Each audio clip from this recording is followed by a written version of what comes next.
Hi everyone, this is Ted Butler speaking to you live from the Metals Investor Forum in Toronto. I'm here on behalf of Jeff Clark's Paid Up Prospector, and I have with me today Brian Miller, CEO and Director of Astra Exploration. Brian, how are you? Very well. Thanks for having me, Ted. Awesome, great to be here. So you've been busy advancing your 3 projects in Argentina and Chile, and I want to pick your brains on that. But first, let's start with a bit of background in terms of your team's background, the track record of Diego as well, you're a great exploration guy. And let's just understand the forces driving Astra. Okay. Yeah, it's background. It's all about the people. I'm glad you make that as your first point because that's the most important part of this. My background, I had a little bit, I did some work at a previous exploration company for a number of years. I've been involved in exploration since about 2005. We started Astra in 2020. It was put together a team that specializes in these types of deposits, epithermal systems in South America, Chile and Argentina.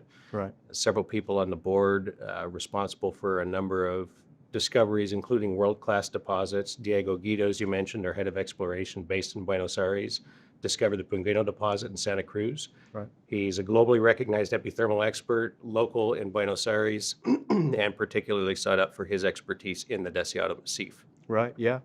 And specifically, your flagship is La Manchuria in Santa Cruz province of Argentina. Mm-hmm. And you've obviously had some pretty great achievements over the last 12 to 8 months there in terms of drill results. And you've also had a financing. Perhaps you can expand on those those achievements that you've had. Yeah, we acquired or optioned for acquisition La Manchuria in 2024. We did our first program last year in April, May. As you mentioned, we had some very good results. We did a subsequent financing in October. We raised a little over $6 million in a bought deal, straight share, no warrant. That funded this next round of drilling that we're currently embarked on right now. We've completed 5,000 meters. We are getting assay results for those now. We've released 6 holes already. We'll have 19 more coming. And then we're funded for another 5,000 meters of drilling that we're going to begin here in March, April. Okay, so plenty of catalysts coming up as well. Lots of catalysts coming up. And give us a taste, indulge us with some drill results you've had so far. What are the highlights you've had? Highlights or high grades? Oh, yeah. No, some of the highlights, the grade is fantastic. This is a low sulfidation epithermal system. It's only been shallowly drilled. We've got spectacular grades that start right near surface and literally talking about ounces of gold and kilograms of silver in multiple drill intercepts that are open in all directions. This was previously drilled out as a bulk tonnage resource near surface, a disseminated bulk tonnage deposit. Right.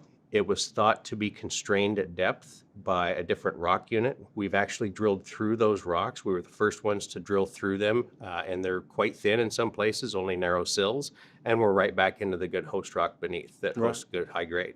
So we've got this system that's wide open at shallow depths. We're talking 150, 180 meters, never been drilled beneath there. It's opening up along strike. It's opening up laterally.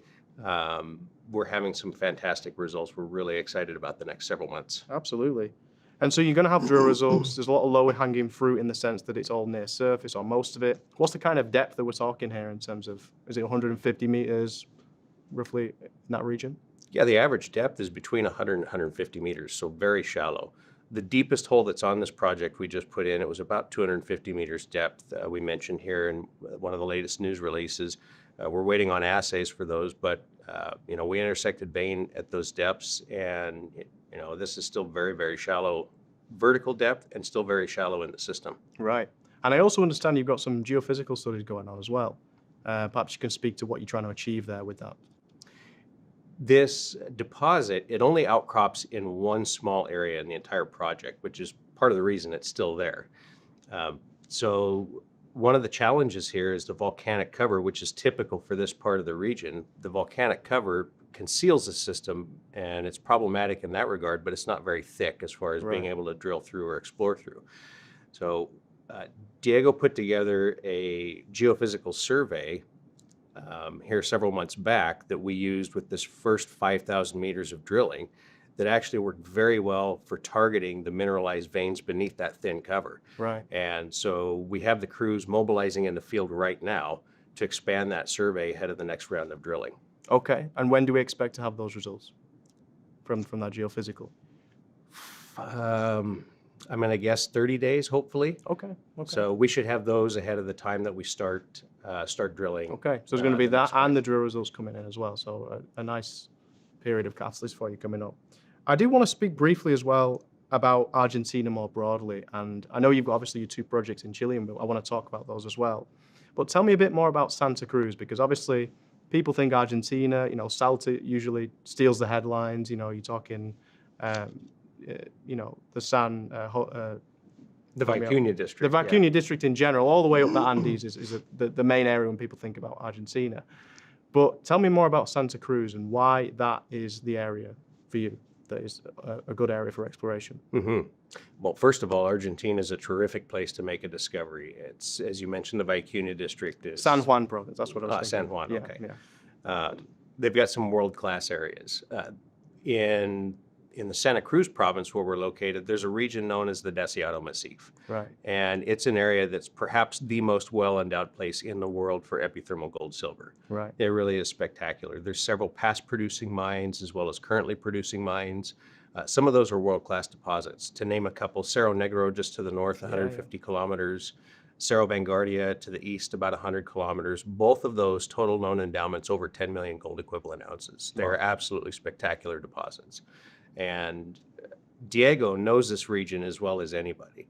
And he was actually at Cerro Negro doing some work when they made the first major discovery there. He knows the deposit very well. Okay. And he sees similarities at La Manchuria in his mind that give us that kind of discovery potential. Yeah. So that's part of what makes this really exciting. Okay, interesting. So let's come back to Argentina in a minute, but there are 2 other Chilean projects that you're advancing at the same time. Give us a bit of a, elevator pitch of those 2, because they're obviously not your priority, but they're still high potential, right? Yeah, they are taking a bit of a back burner seat to La Manchuria right now, but we still like those projects a lot. Yeah. There's a lot of value potential. Pampa Paciencia is in northern Chile. It's located right next to Spence and Sierra Gorda copper mines. We did some work back there in 2022 and 23, some drilling. It's a large, low sulfidation epithermal system under thin cover. Big, thick veins, never been explored. For the epithermal potential, everybody looks for copper in that area. Right. There is a nice copper target on the northeast portion of that property, which is literally 15 kilometers from Spence and Sierra Gorda. Wow. So that's a property that will certainly have its day. The other one is in Maricunga, which is high elevation. It's much more expensive exploration. And this is a high sulfidation epithermal target with similarities to Solaris Norte, which is further north in the belt. That's actually our favorite technical target in Chile. We will be doing a little bit of work there to work that up to a drill-ready stage, so some geophysics, some mapping and sampling. But both of those are highly prospective. I think are going to add a deep value going forward in this market. Right, and of course, Chile politically as well has become a lot more amenable to mining in the sense they've just elected a right-wing president. Speaking of presidents, Javier Milei has been instrumental in changing the fortunes of Argentina and making it a jurisdiction that people now want to invest in, especially with things like the RIGI Act, tax breaks on $200 million investments. What do you think that can bring to you guys in terms of foreign investments? Are you noticing a difference and a change in perception towards Argentina from maybe a few years ago? 100%. Yeah. And I'm a person, I believe actions speak louder than words. We knew that Milei's election was going to be favorable. It was a question of how favorable that was going to be and, how did that manifest? And what we've seen starting about 2 years ago, in fact, I remember kind of for me, the moment was at Beaver Creek in 2024. Everybody that we talked to, with the exception of one group, said, yep, we are investing in Argentina. And that was anything from private investors to funds to major producers. Right. And so you are seeing a ton of capital flow into Argentina right now, the likes of which we probably haven't seen in a generation. So it's quite exciting. Yeah, it's a great emerging jurisdiction to be in, especially at $90 silver and $5,000 gold. Brian, I think we'll leave it there for today. I'm looking at the time, we've probably run out of time, but amazing to speak to you and good luck with the catalyst that you've got planned for 2026. All right. Thank you, Ted.